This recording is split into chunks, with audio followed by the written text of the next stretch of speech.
ومن يشاقق الرسول من بعد ما تبين له الهدى ويتبع غير سبيل المؤمنين نوله ما تولى ونصله جهنم وساءت مصيرا.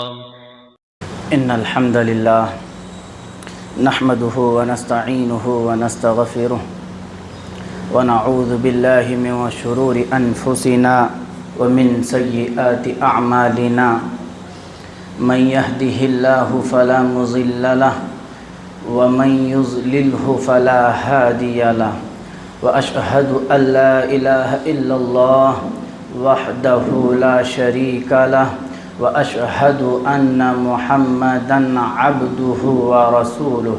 أما بعد فإن خير الحديث كتاب الله وخير الهدي هدي محمد صلى الله عليه وسلم وشر الأمور محدثاتها وكل محدثة بدعة وكل بدعة ضلالة وكل ضلالة في النار. أعوذ بالله من الشيطان الرجيم. بسم الله الرحمن الرحيم. يا أيها الناس اتقوا ربكم الذي خلقكم من نفس واحدة وخلق منها زوجها وبث منهما رجالا كثيرا ونساء واتقوا الله الذي تساءلون به والأرحام إن الله كان عليكم رقيبا. يا أيها الذين آمنوا اتقوا الله حق تقاته ولا تموتن إلا وأنتم مسلمون. يا أيها الذين آمنوا اتقوا الله وقولوا قولا سديدا يصلح لكم أعمالكم ويغفر لكم ذنوبكم ومن يطع الله ورسوله فقد فاز فوزا عظيما. وقال في موضع آخر يا أيها الذين آمنوا اتقوا الله وابتغوا إليه الوسيلة وجاهدوا في سبيله لعلكم تفلحون. معزز حاضرین جمعہ، میری پیاری ماؤں اور بہنوں، تمام قسم کی تعریف، توصیف، بڑائی، بزرگی، کبریائی اس وحدہ لا شریک کے لیے لائق و زیبا ہے جو دونوں جہاں کا پالن نہار ہے۔ درود و سلام کا نزول ہو میرے اور آپ کے آخری نبی جناب احمد مجتبی محمد مصطفیٰ صلی اللہ علیہ وسلم پر۔ اللہم صلی علی محمد وعلی آل محمد کما صلیت علی ابراہیم وعلی آل ابراہیم انکا حمید مجید۔ اللہم بارک علی محمد وعلی آل محمد کما بارکت علی ابراہیم وعلی آل ابراہیم انکا حمید مجید۔ معزز سامعین حضرات، ہر انسان کی یہ خواہش ہونی چاہیے کہ وہ صراط مستقیم، ہدایت یافتہ اور صحیح عقیدے کا حامل ہو۔ صحیح عقیدہ انسان کی زندگی پر بڑا گہرا اثر چھوڑتا ہے۔ صحیح عقیدہ انسان کی دنیا کو، آخرت کو بناتا ہے۔ صحیح عقیدہ انسان کے اخلاق کو، اس کے کردار کو سنوارتا ہے۔ صحیح عقیدہ انسان کو تعصبیت پرستی، شخصیت پرستی، تقلیدی جمود سے نکال کر کے رب العالمین کے قریب کرتا ہے اور اس کو نبی علیہ السلام کی اطاعت و فرما برداری پر ابھارتا ہے۔ اور صحیح العقیدہ انسان ہر معاملہ کتاب و سنت میں تلاشتا ہے، اور صحابہ کرام رضوان اللہ علیہم اجمعین کے فہم سے ان مسائل کو سمجھنے کی کوشش کرتا ہے۔ اور وہی پر جس شخص کا عقیدہ بگڑ جائے وہ کیوں کر کتاب و سنت کو سمجھنے کی کوشش کرے گا، وہ یہی کہے گا کہ مجھے فلاں فلاں کا وسیلہ کام دے دے گا، مجھے فلاں کی شفاعت کام آ جائے گی۔ اور اس وقت ہمارا معاشرہ غلط عقائد کی لپیٹ میں آ چکا ہے۔ غلط عقائد کی وجہ سے ہمارا معاشرہ تاریکیوں میں بس رہا ہے۔ اسی مناسبت سے خطبہ جمعہ کا جو عنوان ہے جائز و مشروع وسیلہ کتاب و سنت کی روشنی میں کیا ہے۔ میرے بھائیوں، یہ بات آپ لوگوں کو معلوم ہونی چاہیے کہ مسئلہ آخرت کا ہو یا دنیا کا ہو، ہر انسان وسیلے کا محتاج ہے۔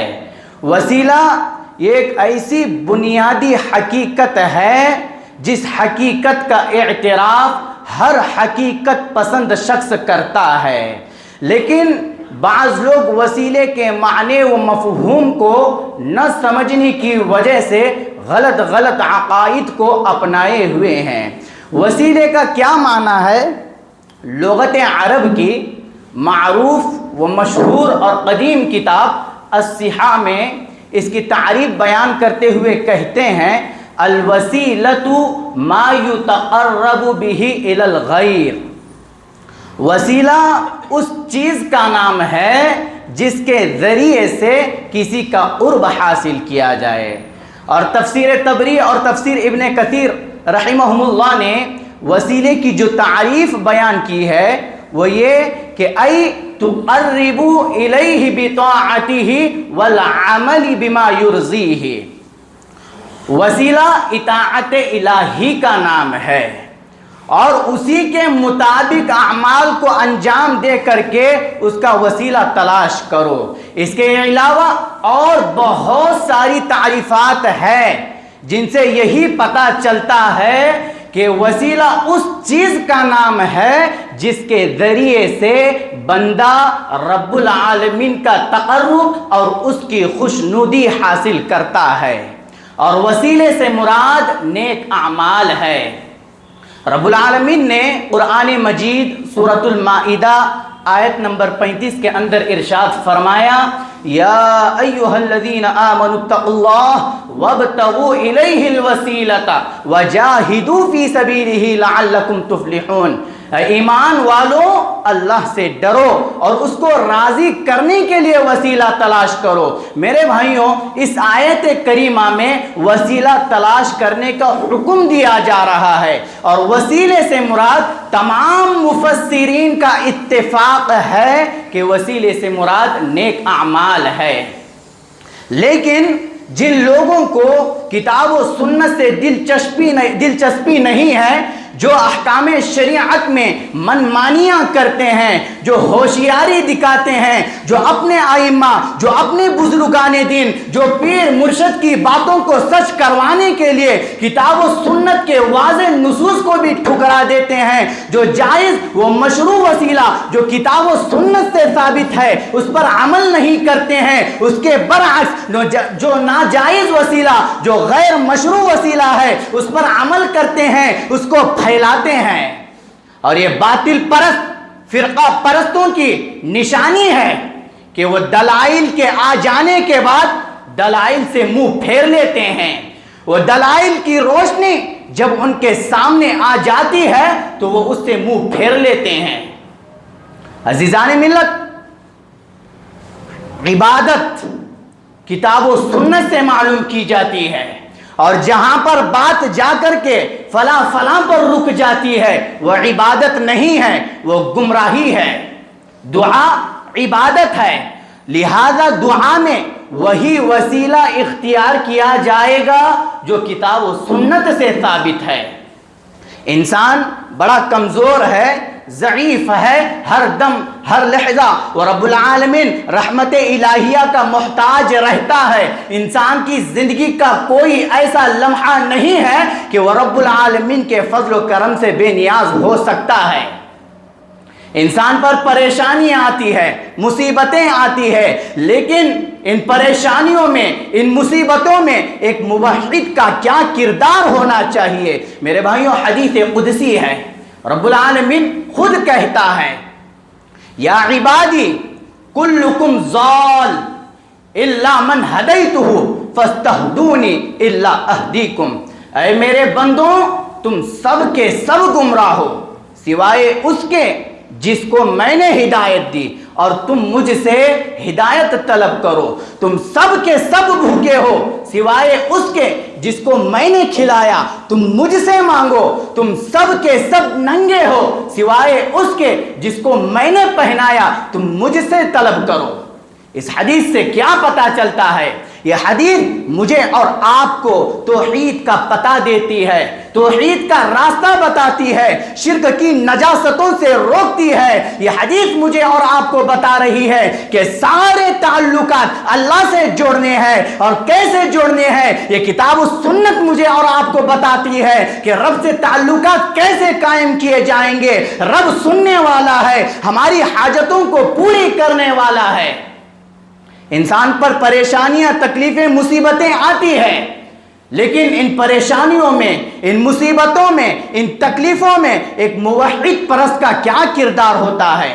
جس کا عقیدہ کتاب و سنت کے مطابق ہے، جو سلف صالحین کے راستے سے دل و جان سے محبت کرتا ہے، ایسا شخص ان پریشان گھاٹیوں میں عرش عظیم کے مالک کی طرف متوجہ ہوتا ہے، اور دعا استغفار کے ذریعے سے وہ عرش عظیم کے مالک کو پکار کر اس گھاٹی سے پار ہونا چاہتا ہے۔ اور وہیں پر جس کے عقیدے میں ڈال مٹول ہے، جس کا عقیدہ بگڑا ہوا ہے، جس کا عقیدہ سلف صالحین کے راستے کے مطابق نہیں ہے، ایسا شخص کیا کرتا ہے؟ ناجائز وسیلوں کا سہارا لیتا ہے، یہاں وہاں بھٹکتا ہے، اور منٹوں میں اپنی آخرت کو تباہ و برباد کر دیتا ہے۔ اسی لیے میرے بھائیوں، جائز و مشروع وسیلہ کیا ہے اس کو جاننے کی ضرورت ہے، اور غیر مشروع ناجائز وسیلہ، بدعی وسیلہ، اس پر آئندہ کبھی روشنی ڈالنے کی کوشش کی جائے گی۔ علماء اہل سنت والجماعت نے کتاب و سنت کے دلائل پر گہری نظر رکھ کر کے وسیلے کی کچھ قسمیں بیان کی ہے۔ فضیلت الشیخ محمد بن صالح العثیمین رحمہ اللہ کا ایک رسالہ ہے وسیلے کے تعلق سے۔ انہوں نے وسیلے کا دو معنی بیان کیا ہے۔ پہلا معنی، وسیلے سے مراد عبادت ہے، یعنی ہر وہ عبادت جو رب العالمین کی رضامندی کے لیے ادا کی جاتی ہے، اور اس عبادت سے حصول جنت مقصود ہو، یعنی رمضان المبارک کے روزے رکھنا، لیلۃ القدر کا قیام کرنا، یا وہ تمام امور عبادیہ جو بندے بجا لاتے ہیں جن کے ذریعے سے اپنے گناہوں کی مغفرت اور جہنم سے نجات کے طالب ہوتے ہیں۔ یہ پہلا معنی۔ دوسرا معنی بیان کرتے ہیں کہ وسیلہ دعا کی قبولیت کا ذریعہ بنے، اور اس دوسری قسم کے تحت آپ رحمہ اللہ نے 6 صورتیں بیان کی ہے۔ ان متعدد صورتوں کو 3 قسموں میں بیان کیا جا سکتا ہے، اور یہ 3 قسمیں ہی کتاب و سنت سے ثابت ہے۔ یہی 3 قسمیں وسیلے کی جائز ہے۔ اس کے علاوہ وسیلے کی جتنی صورتیں، جتنی قسمیں معاشرے میں پنپ رہی ہے، یہ ساری کی ساری گمراہی کے طرف لے جا رہی ہے، یہ ساری کی ساری بدعت ہے، شرک ہے۔ پہلی قسم وسیلے کی رب العالمین کے اسماء و صفات کے ذریعے سے وسیلہ پکڑنا ہے۔ یہ کتاب و سنت سے ثابت ہے، صحابہ کرام منہج سلف سے یہ ثابت ہے، اور رب العالمین کے بہت ہی پیارے پیارے اچھے اچھے نام ہے، اس کی اچھی اچھی صفات ہے، اور رب العالمین کے اچھے اچھے ناموں اور اس کی صفتوں کے ذریعے سے رب العالمین کو پکارنا، دعا کرنا، یہ اہل توحید کی نشانی ہے۔ وہیں پر رب العالمین کے اسماء و صفات کو چھوڑ کر کے فلاں بزرگ کا ہاتھ اپنے سر پر رکھ کر کے یا فلاں بزرگ کے قدموں تلے پڑھ کر کے کامیابی کے خواب دیکھنا، یہ مشرک بدعت پرستوں کی نشانی ہے۔ رب العالمین سورۃ الاعراف آیت نمبر 180 کے اندر کہتا ہے وَلِلَّهِ الْأَسْمَاءُ الْحُسْنَى فَادْعُوهُ بِهَا وَذَرُوا الَّذِينَ يُلْحِدُونَ فِي أَسْمَائِهِ سَيُجْزَوْنَ مَا كَانُوا يَعْمَلُونَ۔ اللہ تعالیٰ کے بہت ہی اچھے اور پیارے پیارے نام ہے، تم اللہ رب العالمین کو انہی ناموں کے ساتھ پکارو اور ان لوگوں کو چھوڑ دو جو اس کے کیا ناموں میں کجروی اختیار کرتے ہیں، اور کجروی اختیار کرنے والوں کو ان کی سزا مل کر کے ہی رہے گی۔ علامہ قرطبی رحمہ اللہ تفسیر قرطبی میں کہتے ہیں قولہ تعالی فَادْعُوهُ بِهَا أَيْ اطْلُبُوا مِنْهُ بِأَسْمَائِهِ فَيُطْلَبُ بِكُلِّ اسْمٍ مَا يَلِيقُ بِهِ تَقُولُ يَا رَحِيمُ ارْحَمْنِي۔ آپ رحمہ اللہ کہتے ہیں کہ اللہ تعالیٰ کو اس کے اسماء و صفات کے ذریعے سے پکارو، اللہ تعالیٰ کو اس کے ناموں کے ذریعے سے پکارو، اور ہر اس نام کے ساتھ وہ دعا کی جائے گی جو اس نام کے معانی میں ہو، جیسے یا رحیم مجھ پر رحم فرما۔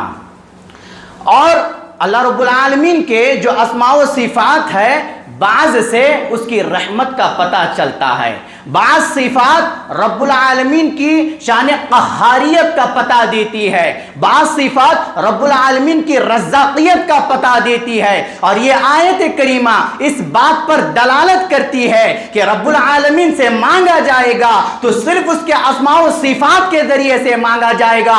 رب العالمین کے اسماء و صفات کو چھوڑ کر کے فلاں بزرگ، فلاں لیمبو والے بابا، فلاں جھاڑ پھونک کرنے والے بابا، ان کے واسطوں سے رب العالمین سے دعا مانگنا یہ دعا کی قبولیت نہیں ہے، یہ دعا کی بربادی ہے، یہ سب سے خطرناک بربادی ہے، اور آج ہمارا معاشرہ اسی لپیٹ میں ہے۔ انبیاء کرام کی زندگیوں کا مطالعہ کریں، بہت ساری مثالیں ہمارے سامنے موجود ہے۔ ایک مثال آپ لوگوں کے سامنے ذکر کر دیتا ہوں۔ سورہ ابراہیم میں رب العالمین نے ابراہیم علیہ السلام کے تعلق سے ذکر کیا ہے۔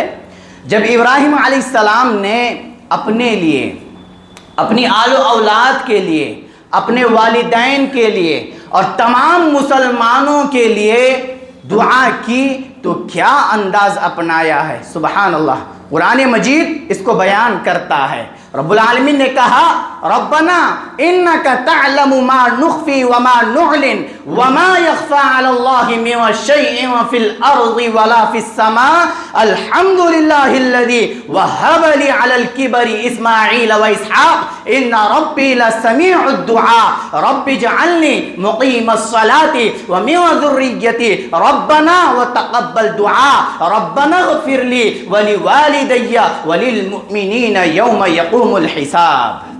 سبحان اللہ۔ حضرت ابراہیم علیہ السلام کہتے ہیں کہ اے پروردگار تو خوب جانتا ہے جو ہم چھپائے اور جو ظاہر کرے، زمین و آسمان کی کوئی چیز تجھ پر پوشیدہ نہیں ہے۔ اللہ کا شکر ہے جس نے مجھے بڑھاپے میں اسماعیل اور اسحاق عطا فرمائے ہیں۔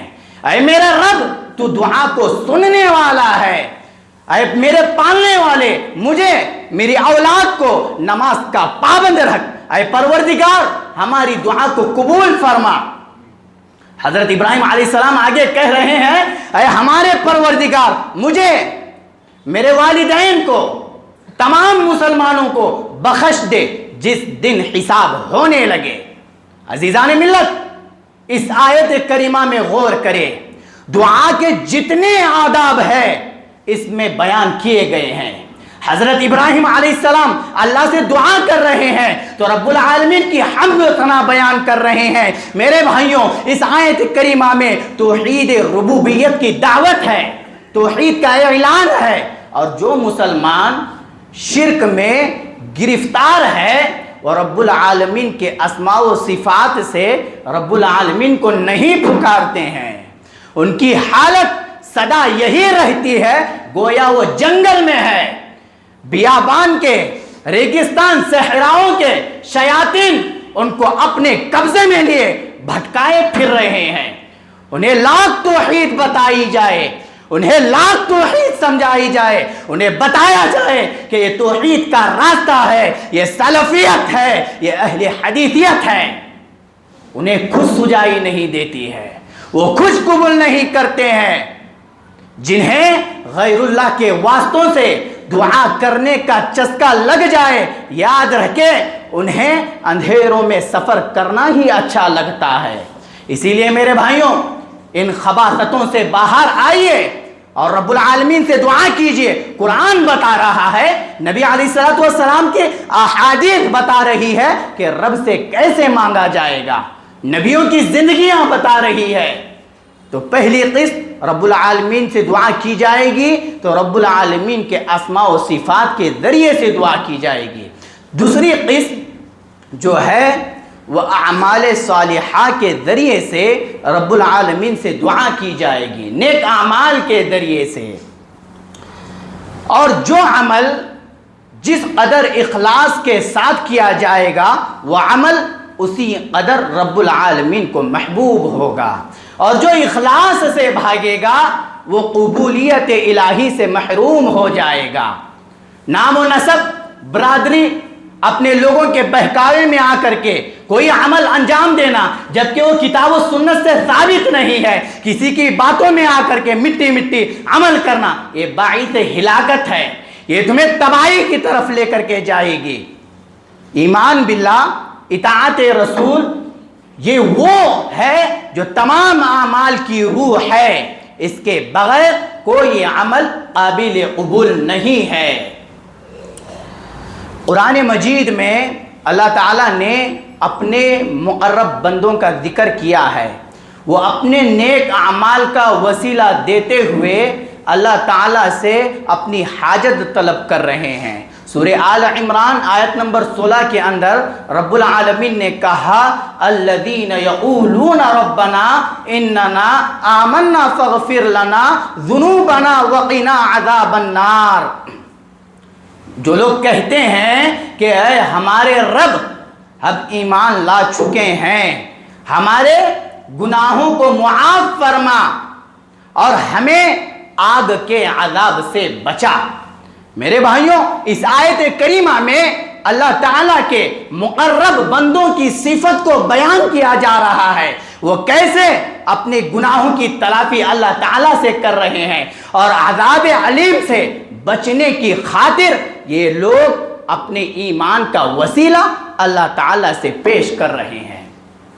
اور وہ بہت ہی معروف و مشہور حدیث جسے امام مسلم احادیث کی دیگر کتابوں میں بھی یہ حدیث موجود ہے، آپ لوگوں کے علم میں ہوگی، جب حضرت ابراہیم علیہ السلام نے اپنی قوم کو چھوڑ کر کے نکل گئے اور راستے میں ایک ظالم بادشاہ سے ان کا گزر ہوا، اور ظالم بادشاہ کو جیسے ہی معلوم ہوا کہ اس کے قبیلے میں، اس کے ملک میں ایک خوبصورت عورت آئی ہوئی ہے، تو بادشاہ حضرت ابراہیم علیہ السلام سے پوچھتا ہے، تو حضرت ابراہیم علیہ السلام توریے سے کام لیتے ہوئے کہتے ہیں، اپنی بیوی کو بہن کہتے ہیں۔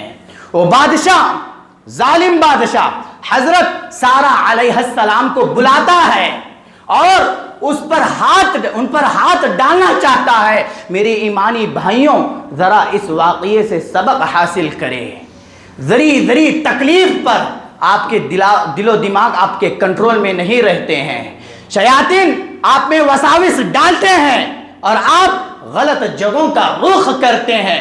اس واقعے سے سبق حاصل کرے اور ایسی ایمانی غیرت اپنے اندر پیدا کرے۔ حضرت سارہ علیہ السلام جب بادشاہ کے پاس جاتی ہے تو اس کا وسیلہ نہیں دیتی ہے، وضو کر کے نماز پڑھنے لگتی ہے اور رب العالمین سے دعا کرتی ہے، اے الہ العالمین، اللہم ان کنت تعلم اللہم ان کنت تعلم انی آمنت بک وبرسولک واحسنت الا علی فرجی الا علی زوجی فلا تسلط علی الکافر. حضرت سارہ علیہ السلام کہتی ہے کہ اے اللہ تو خوب جانتا ہے میں تجھ پر اور تیرے رسول پر ایمان لائی ہوں.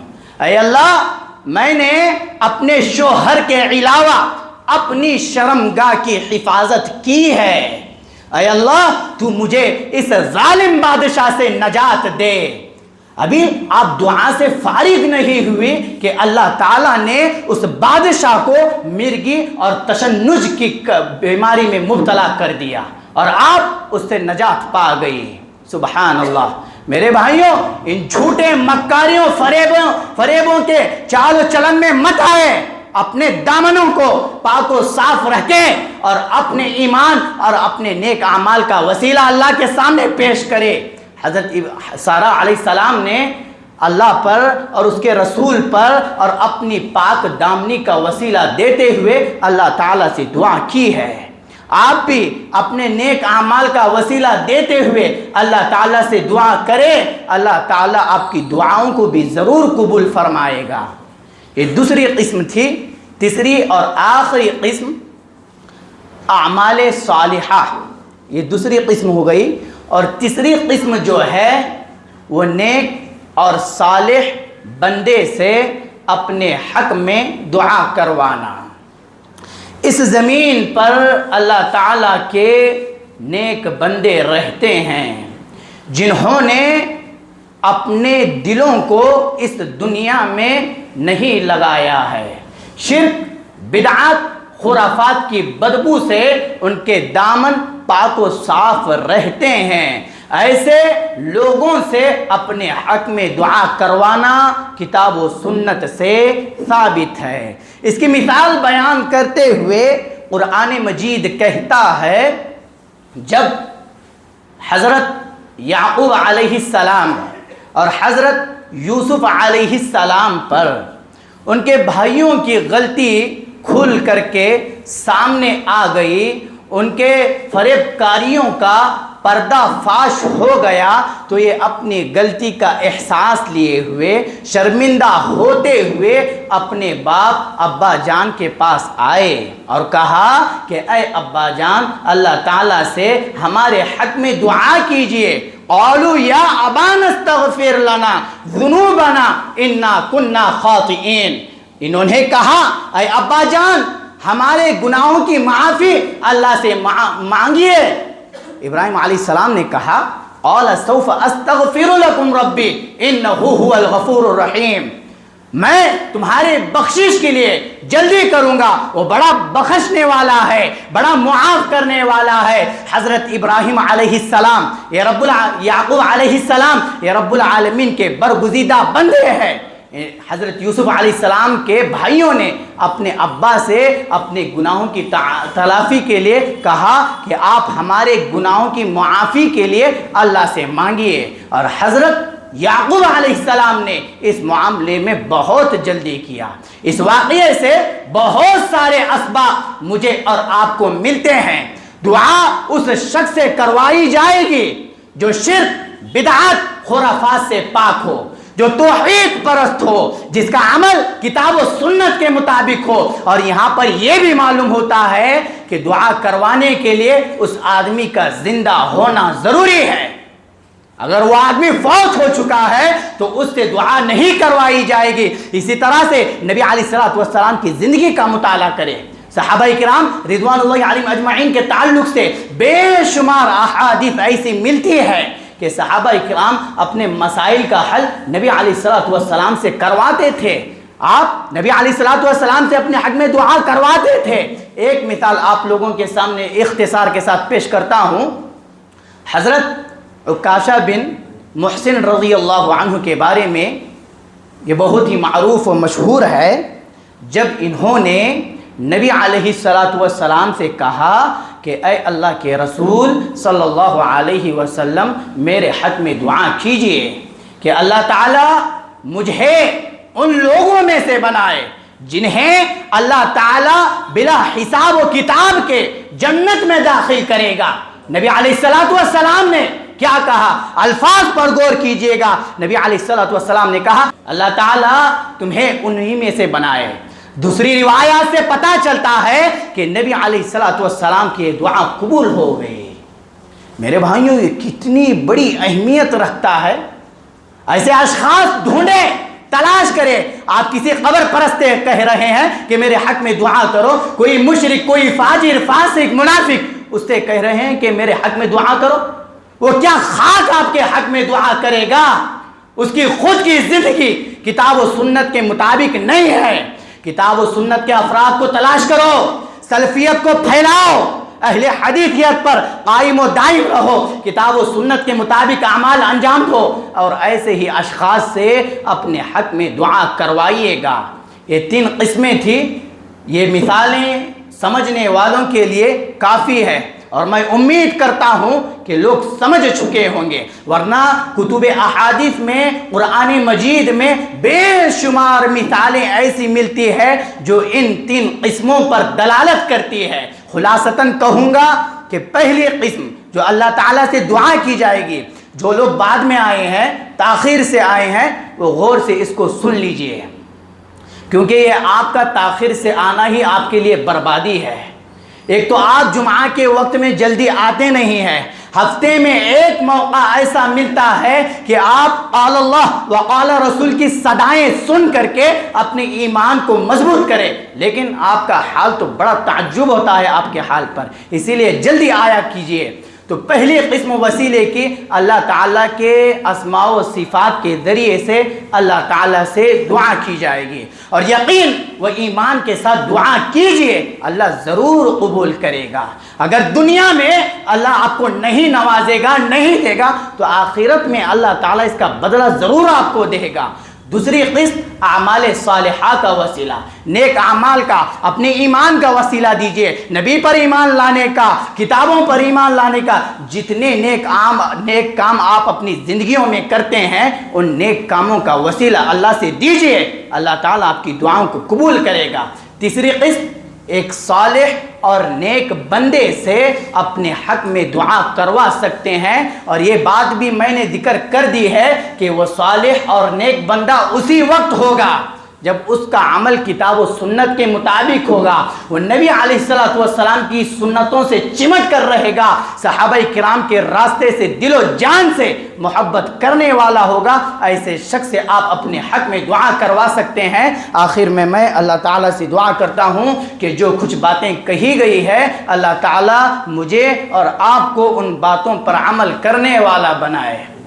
اے اللہ، جو ہمارے بھائی پریشان حال ہے، تکلیفوں میں ہے، مصیبتوں میں ہے، اے اللہ ان کی پریشانیوں کو، ان کی مصیبتوں کو، ان کی تکلیفوں کو دور فرما۔ اے اللہ ہمارا سب سے بڑا درد تیرے سامنے یہ ہے کہ ہمارا اپنا بھائی شرک میں مبتلا ہے، بدعات خرافات میں ڈوب رہا ہے۔ اے اللہ یہ تیرے مخصوص بندے ہیں جو اس طرح کا درد رکھتے ہیں، باقی اوروں کی اگر بات کی جائے ان کے دل دنیا میں ڈوب چکے ہیں۔ اے اللہ ایسا درد رکھنے والے بندوں کے درد کو تو قبول فرمانا۔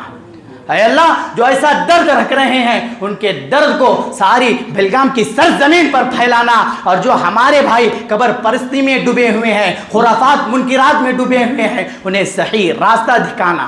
اے اللہ جہاں پر مسلمانوں پر ظلم و ستم کے بادل توڑے جا رہے ہیں، اے اللہ ہمارے مسلمان بھائیوں کو ان ظلم و ستم سے بچانا۔ اے اللہ تیری ہی ایک ایسی ذات ہے جو تمام مسلمان کی پریشانیوں کو دور کر سکتی ہے، تیرے علاوہ کوئی ایسی ذات نہیں ہے جو مسلمانوں کی تکلیفوں کو، پریشانیوں کو دور کر سکے۔ اسی لیے اے اللہ ہماری جو جائز خواہشات ہیں ان تمام جائز خواہشات کو تو قبول فرمانا۔ آمین و آخر دعوانا ان الحمد للہ رب العالمین۔